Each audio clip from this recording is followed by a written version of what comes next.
Is Dr. Mihaela Vorvoreanu. She's a senior program manager with the Internet Services Research Center at Microsoft Research and an associate professor in the Department of Computer Graphics Technology at Purdue University, where she served as graduate chair and founded an undergraduate program in UX design. She was lead designer researcher for an online platform for mining and visualizing National Science Foundation investments. It's called dia2.org. At Microsoft, she leads design, outreach, and research for Microsoft Academic. One of the outputs of this research project is the website academic.microsoft.com, which empowers users to discover academic knowledge using semantic search powered by artificial intelligence. It's over to Dr. Vorvoreanu for the next keynote.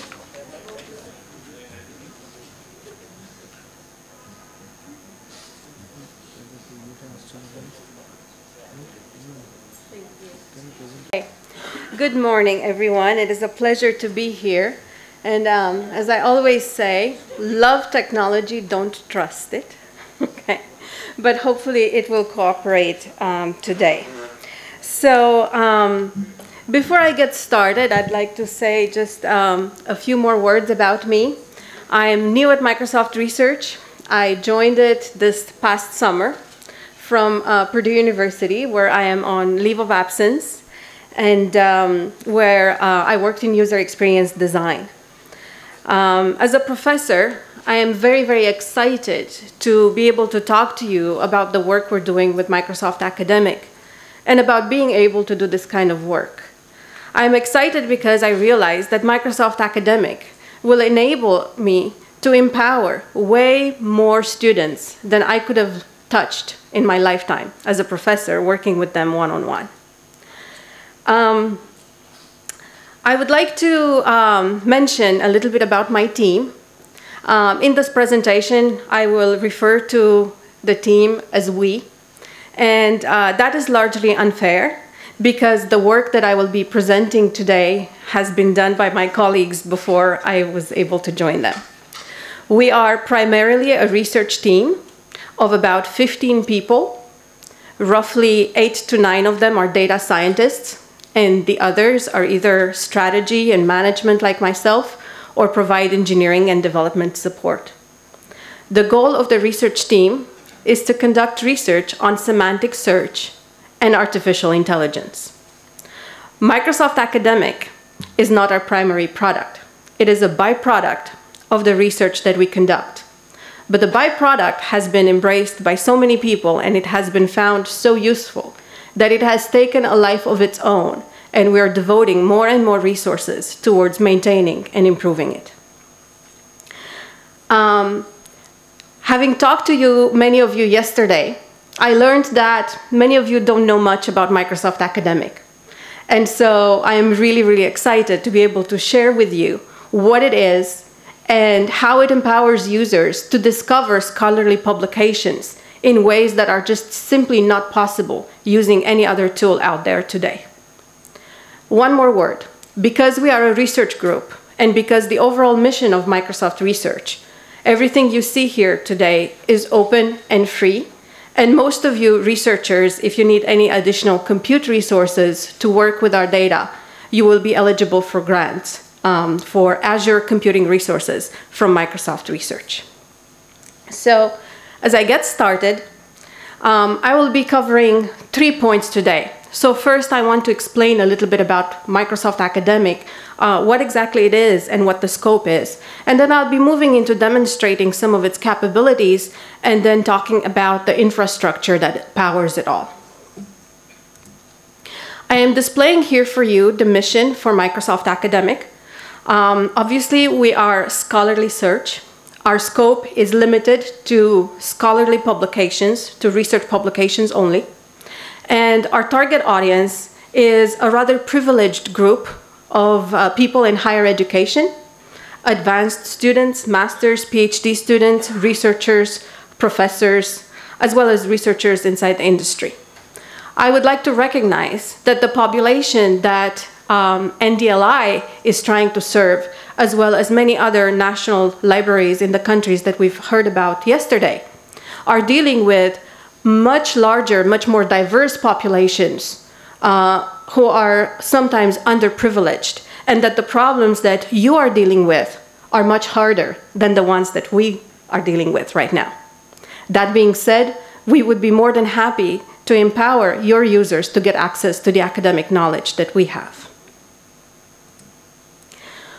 One goal, one user experience goal that we have is to avoid in academic search this kind of situation, which is way too common. Usually, a query will return hundreds of thousands, 500,000, 3 million results of individual items. And it is up to the user, each individual user, to sort through them, to organize them, to compile them into some sort of mental map that helps them make sense of the field of research that they're trying to learn about. For beginners, for students especially, this is overwhelming, and it places a lot of load on professors who advise them and on librarians, such as many people in this room. So I would like to demonstrate one of my favorite capabilities of Microsoft Academic, which is exploratory search, and to show you how it overcomes that particular problem. I will do so by taking the example of a student. So let's say this is Ankita. She is maybe a first-year master's student, and she's very interested and passionate in the issue of climate change. In fact, she is puzzled by the fact that so many people in the world seem to not care about climate change, or even worse, not believe that it is real. There's the so-called climate change skeptics. She's really trying to understand how to better communicate about climate change in order to get people to care and to do something before it's too late. So actually, this is a true story based on one of my master's students. Her name is actually Stephanie, but I adapted it a little bit for you.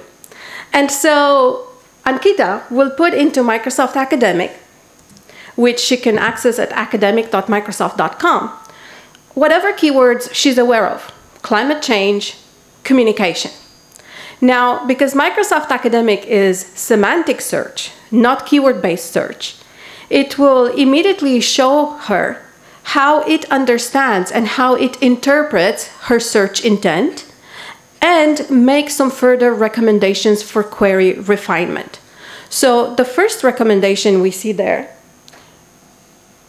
is the intersection of papers that have been stamped with the field of study climate change that appear in a specific journal called the Communication Review.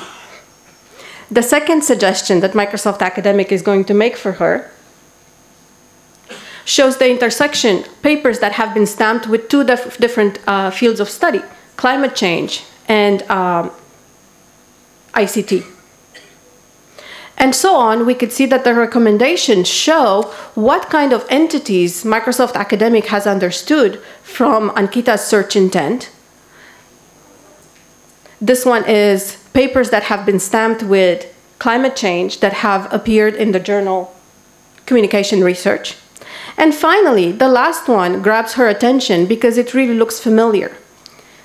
And so these are papers that the machine has stamped with the fields of study climate change and communication.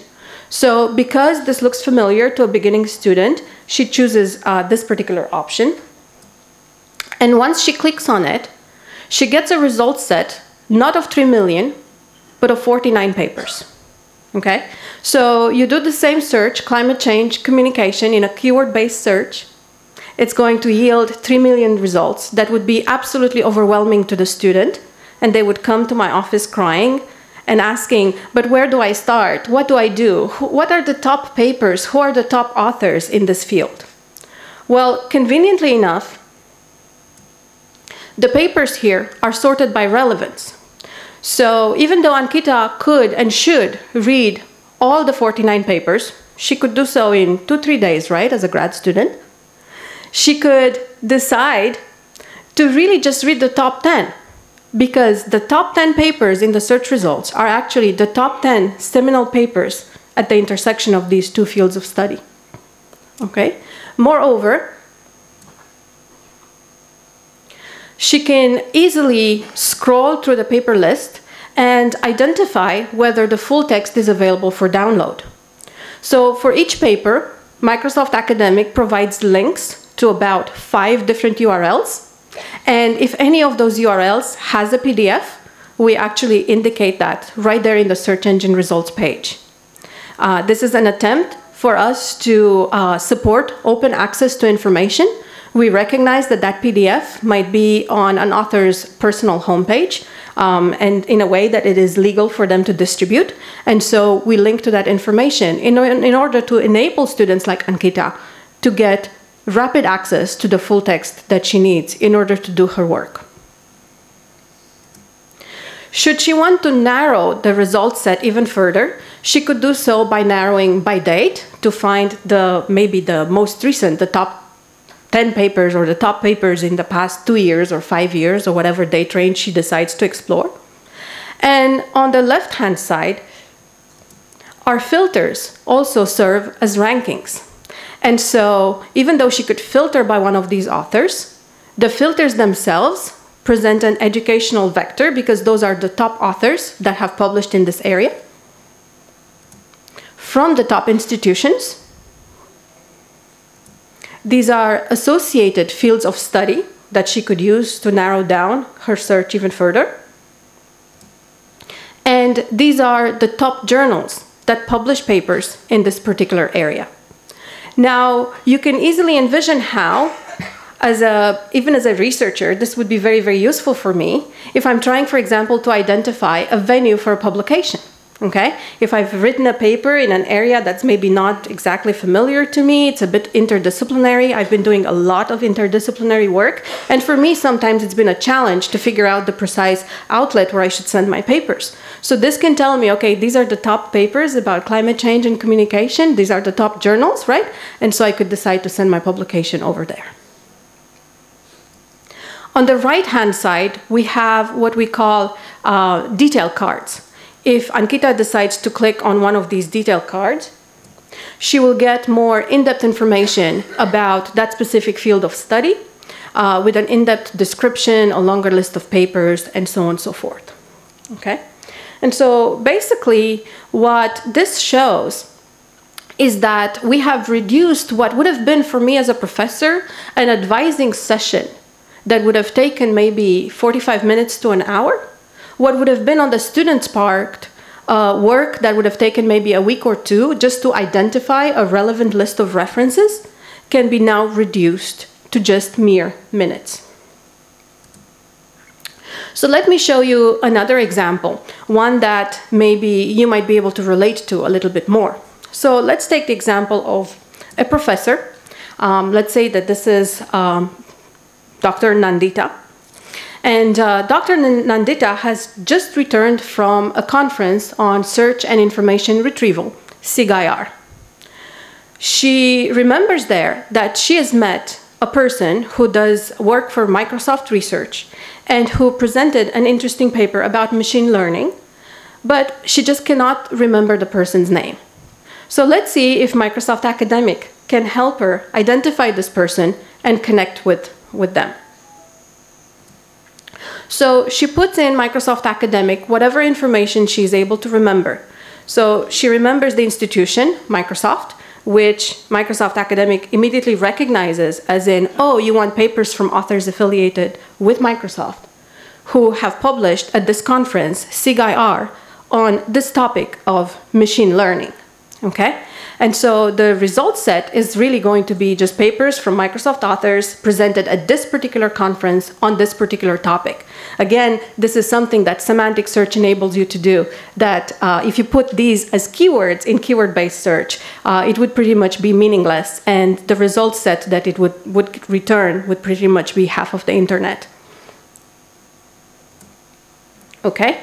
So with this search, she can expand the list of top authors who are publishing in this area. And then by reading through it, we know that recognition is easier than recall. She's like, oh, Ryan. Yes, that was Ryan. I think that was Ryan. So she checks the box for Ryan and then is able to see what papers Ryan White has presented at SIG-IR on the topic of machine learning.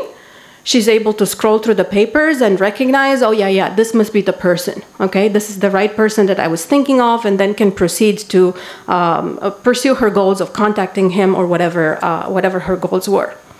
However, before contacting him, Dr. Nandita decides that she would really like to see what Ryan has published in the area of semantic search, if anything, in recent years.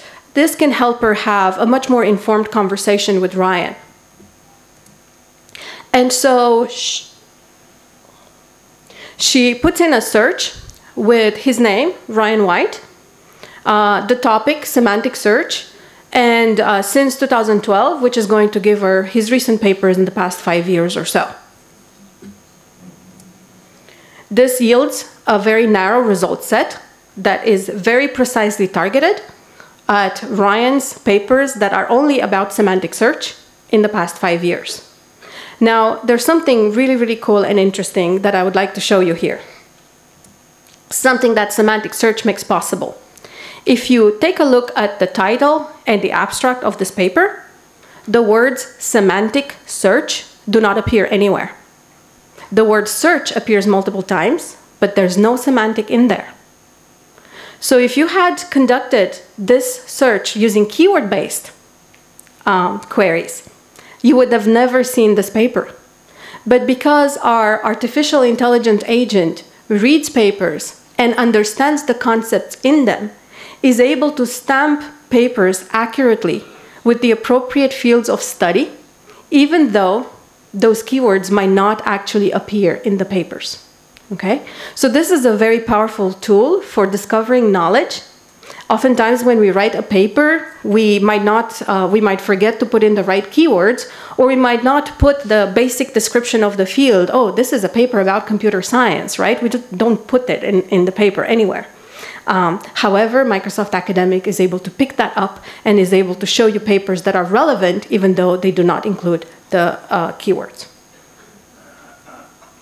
Last but not least, I would like to talk about another capability that the data that we have makes possible.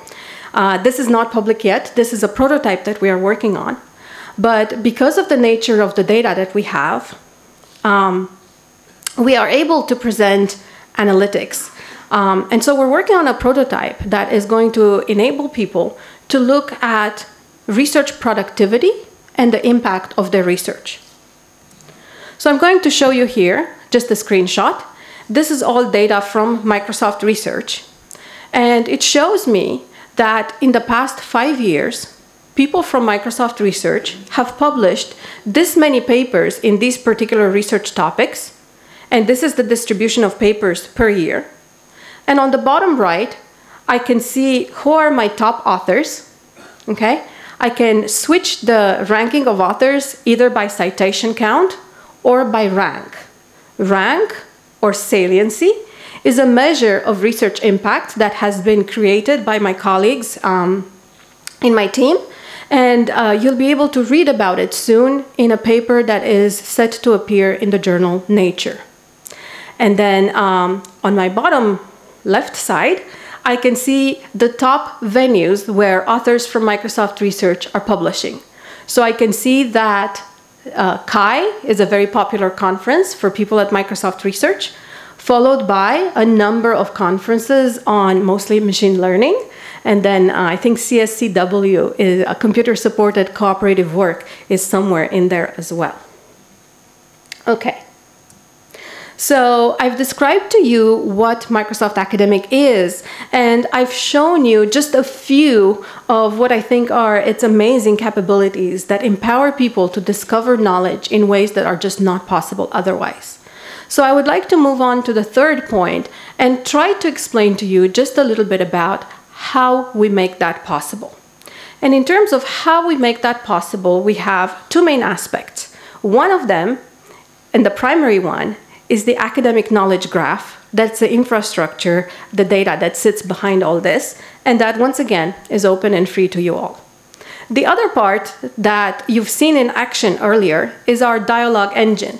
I won't be talking too much about the dialogue engine, except to tell you that it is able to interpret, recognize, and match entities as well as provide query refinement suggestions, as you've seen below.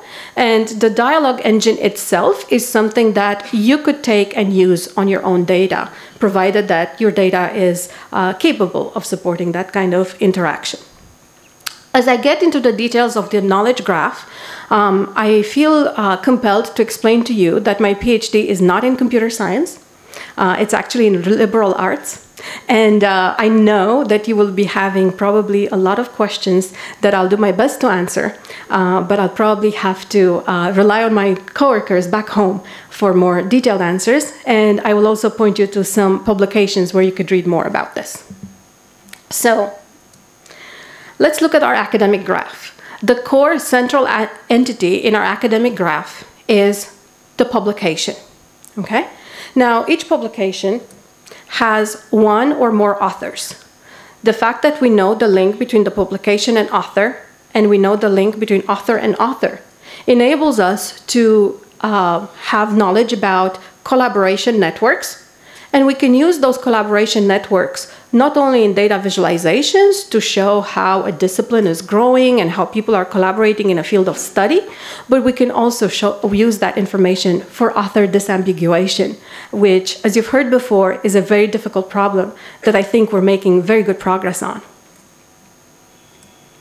Moreover, our authors have affiliations. And so that is another entity in our graph. And once again, we use those affiliations in several ways, not only for disambiguation, but also for enabling people to identify what are the top institutions in a given field of study. Those publications are going to be published in venues. So venues can be journals, conferences, but we also have books and patents. So we have different kinds of publications right now. Okay? And with the venues, of course, we have the associated publication dates. And finally, last but not least, we have the fields of study entity. So the fields of study entity is really, really interesting because it is not manually curated. So the fields of study emerge organically from the data, and they are stamped by the machine as the machine understands the contents of the papers. Now, my colleagues started with a set of 25 or 30 top fields of study, like literature, computer science, history, you know, the basic ones. But from there on, they let the data speak for itself and emerge field of study stamping. As I'll be telling you a little bit about this later, this is an amazing opportunity, but also a challenge because it can make a lot of people very mad. It has political implications, as you can imagine. So the next thing I want to show you is the size of our graph as of before I left home. We update it in no less than 3 weeks.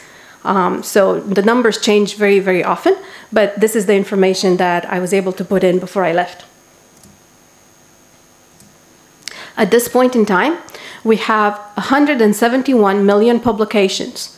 The number of publications grows by about 1 million a month. Because we know the citation relationships between these papers, we have more than 1 billion citation relationships. The citation relationships are very important because for each paper, we're able to show you the papers that this paper cites, the papers that cite this paper, and we are also able to show you related publications that, based on the content, are similar to the initial paper you searched for. We have 60 million unique authors from 19,000 affiliations that have published in 90,000 unique venues. And the papers are stamped with 54,000 fields of study. Now, the goal for us in the not too distant future is to increase the field of study stamping to 1 million. So, how can you use all of this? I am sure the wheels are spinning and you're thinking about all sorts of possibilities. So there are 2 avenues to access our work. One of them, which is the simple one for everyday users, is our website, academic.microsoft.com. And we have servers in a few places throughout the world. One thing that my team has been debating based on usage from India is whether we should open a server here in India in order to speed access for all of you. And so if this is something that becomes a priority, I would like you to make sure to let me know so we can work on it. Okay? We have many libraries that have decided to put a link to our website on their own websites where they list their available catalogs. The other option for accessing our work is the API, which is available through Azure Cognitive Services. So the API is open. It grants 10,000 transactions per month for free. It is true that in one transaction, you could theoretically download the entire graph. For researchers that engage in research based on our graph and they need a little bit more access, this is something we can engage in a conversation with. And as I mentioned, for people who need compute cycles and cloud computing power, this is all sits on Azure. And so we're able to work with them to provide grants as needed. And I heard yesterday many people thinking about moving their work to the cloud.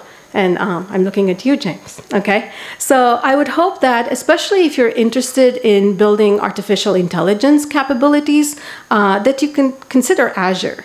The competitive advantage of Azure is that it is much more artificial intelligence enabled, and it makes it a lot easier to deploy those kinds of solutions in the cloud. Okay, so we have libraries and partners in the industry and researchers who decide to use our API in order to enrich their indexes, to disambiguate their own data, and to produce wonderful research that we are always very happy to hear about. What we ask in return is that you cite our work. There is a paper, if you search here for in Microsoft Academic for Microsoft Academic, there's a paper at the conference www. That's the paper that we ask people to cite. So that being said, I would like to also discuss some challenges and some possibilities as well. In terms of challenges, I alluded to one earlier, and that is our field of study stamping. Okay?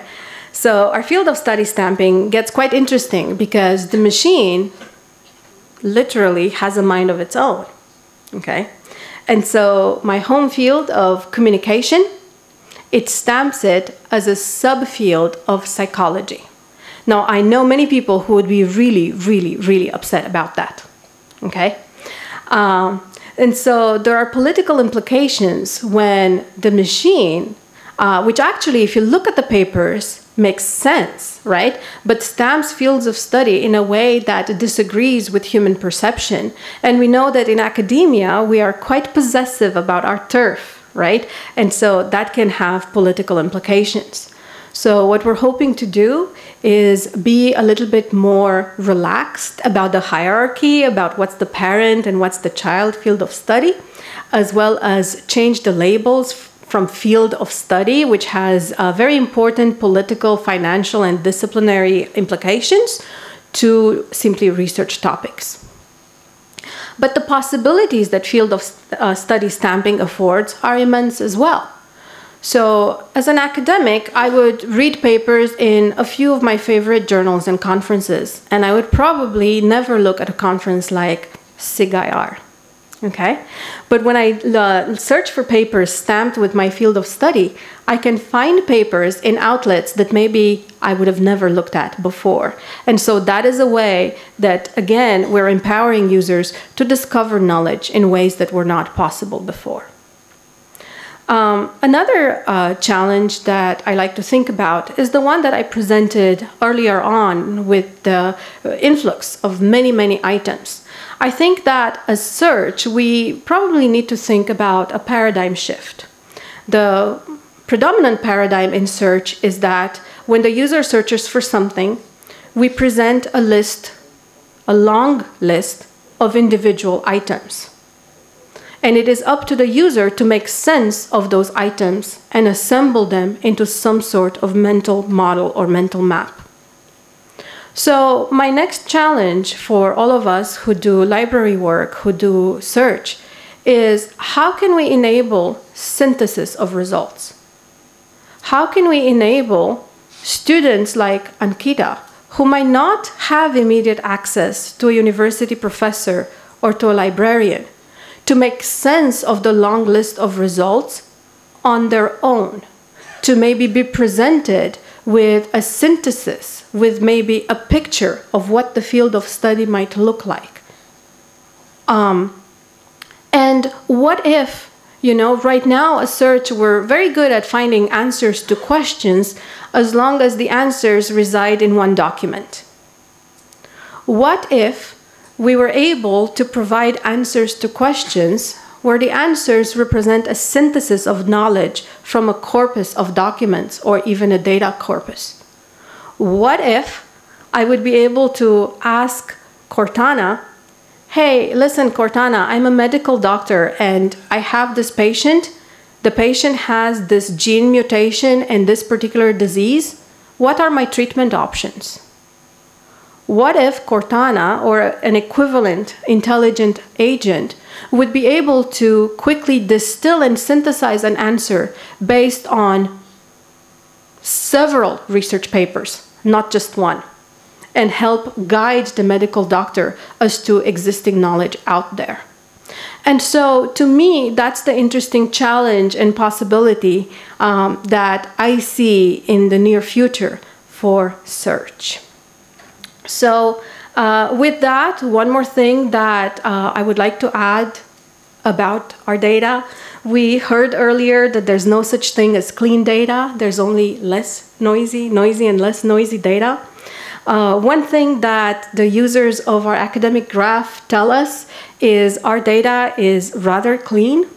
It is very nice and easy to use, and it's actually ready for use. So people who work with the API, they don't need to do a lot of manual or additional labor to prepare the data. They could just take it and use it immediately because it has been prepared in ways that are really ready and nice to use. So with that being said, I would like to save a little bit of time for questions. I was hoping to save more than 10 minutes for questions. I see I only have 5. So I will remind you of the 3 main points that I covered today. I explained to you a little bit about what Microsoft Academic is and showed you what it can do and gave you a brief overview of the infrastructure that powers it. So with that, I will leave the slide up so you can have my name and email address in case you need to contact me later. And I would like to spend the last 3-4 minutes trying to answer some of your questions.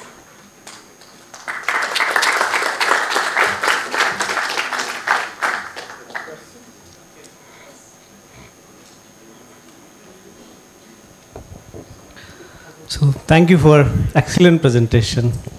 Librarian working for 25 years, and this kind of solution is well appreciated.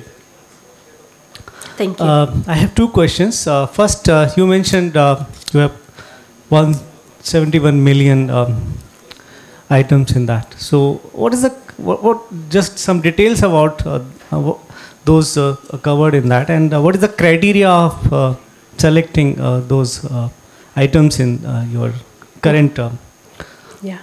And the second question, like you mentioned about this API libraries as a partner.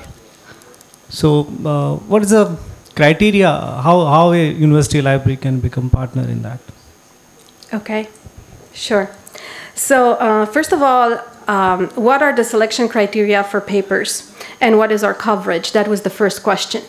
The selection criteria, the paper has to be a scholarly publication, an academic publication.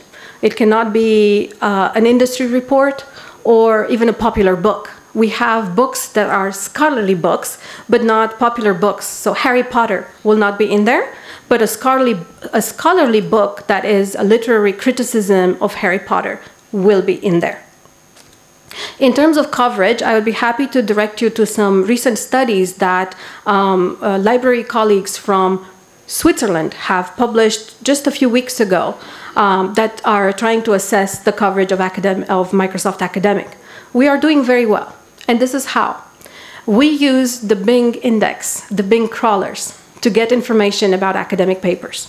So if an academic paper is on the internet, or if it is mentioned in another paper that is on the internet, we know about it. If we don't know about it, we'll know about it in 3 weeks. So our coverage is really, really broad. As far as we know, we are the largest repository of academic publications. There are other repositories, of course, that are behind paywalls, but those are limited to one publisher or to one institution, whereas ours is cross-institutional. And so we rarely have issues with coverage. Of course, if a journal is not indexed by Bing because somehow they're not being crawled, we direct them to the webpage for webmasters for Bing to instruct them how to make sure that their journal is discoverable. That being said, we also blacklist predatory journals and journals that might take advantage of people in various ways that you might be aware of. So I hope that answers your first question. In terms of the second question, we are very happy to partner with people from research, industry, university libraries, national libraries. This is why I'm here, and this is why everybody in my group was so excited to be here. Okay, so if by any chance you take a look at our API and you discover that whatever we offer there is not enough for you, please email me and we will work with you on a partnership that can help us empower your users to discover knowledge and to learn. Thank you very much, madam, for your excellent presentation, as well as it was really interesting. And I have one question. How does Microsoft Academic Research actually generate rankings of academic individuals? And how do we decide what is owed and how much? Because all of citation and publications are considered as not same. So this is my questions actually. Yeah. Thank you very much. Thank you very much. And so I would be happy to talk about this, but I think what would be more exciting for you is to read the paper that's coming up in Nature, where my colleagues are explaining exactly that. We do not use citation counts as the primary measure of impact. We do not use things like H-index also because they are very vulnerable to citation counts. And we recognize that in some cases, citation counts in many cases are not really the most impactful or the most valid measurement of research impact. And so the measure of saliency that we have developed uses a system quite similar to PageRank that takes into consideration not only the number of citations that a paper, an author, or an institution have, but also who cites them, and the weight and the importance and the relative prestige of the people who cite that particular publication. So if you would like more details about this, and I have to warn you, the details include a lot of mathematical formulas that I don't quite understand, I would be happy to let you know when the paper is actually out in the journal Nature. And that has all these details. Once the paper is published, we will be able to write more details on our blog and on our FAQ page. But right now, we haven't really written much about it because, you know, if it's not published yet, then you can't really write about it and all that kind of stuff. Hi. Hello. Hello, here. Hi. Hello. And I'm sorry, but you've had your hand up for a really long time. Okay. So I don't know, maybe you can fight it out, the two of you. We've been talking a lot about artificial intelligence and machine learning to help us being it in pre-processing the data or analyzing the data afterwards to give more relevant results to the user. At the same time, we're just now learning the implications and the problems of this kind of approach, such as content bubbles and in the social networks and things like this.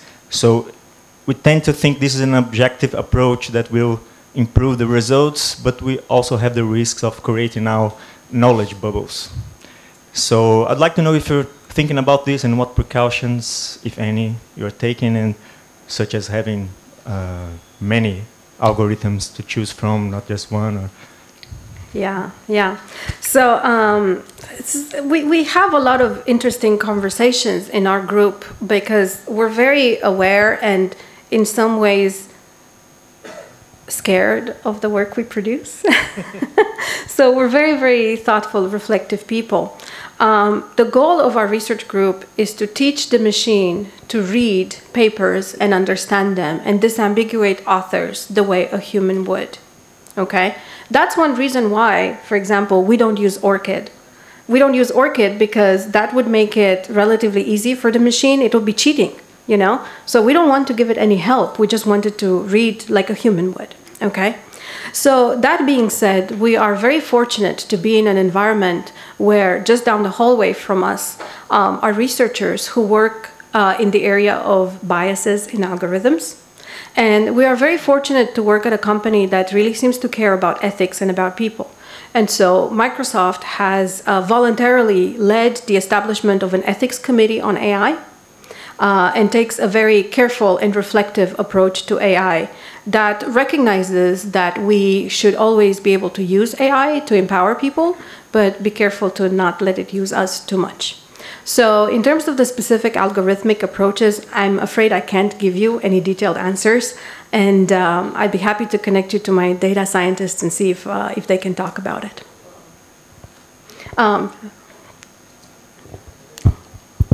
So, ma'am, you said about the field of studies. Yeah. So, and you actually said that you are aiming to increase the field of study from 50K to 1 million. Mm-hmm. So possibly you meant about the levels you describe a particular subject field. So do you have any automatic classification system which can actually take the paper and give a level kind of thing, or in which way you are going to do it? Yeah. So again, as you mentioned, the field of study phrase is really not appropriate. We should really be using labels or research topics or something like that. So what my manager likes to say is that if you get a bunch of, you get 4 ontologists in the room and you ask them to agree on an ontology, the 4 ontologists are going to come up with 7 different ontologies. Okay? So we try not to interfere, and we try to let the classification emerge from the papers, emerge from the data. So in terms of, and I know that there's another angle to your question that I'm purposefully avoiding because it's a little bit too technical for me, but in terms of being like a literal authority on what counts as a label, what counts as a field of study, the only rigidity we have is in the top levels of the famous fields of study that I mentioned, like computer science, literature, mathematics, and so on and so forth. But everything else is free to be created by the machine. How do you identify predatory journals, or do you maintain, do you keep a list of predatory journals on your site? Oh, yes, that is. There are famous published lists of predatory journals. We rely on those, and we also rely on our users to signal any sort of problems. If you look at our website, on the bottom right side, there is a feedback button, and every time our users, we rely on them to report to us any sort of information of that nature. We ourselves are researchers, and we are very heavy users of Microsoft Academic, and so we will use that tool to report to ourselves and document any sort of journals that we find are not legitimate. Which famous list are you referring to? Because Beale's list has been discontinued. Yes, so it got moved and republished somewhere else. So in the interest of remaining on track, I have to play spoilsport and ask that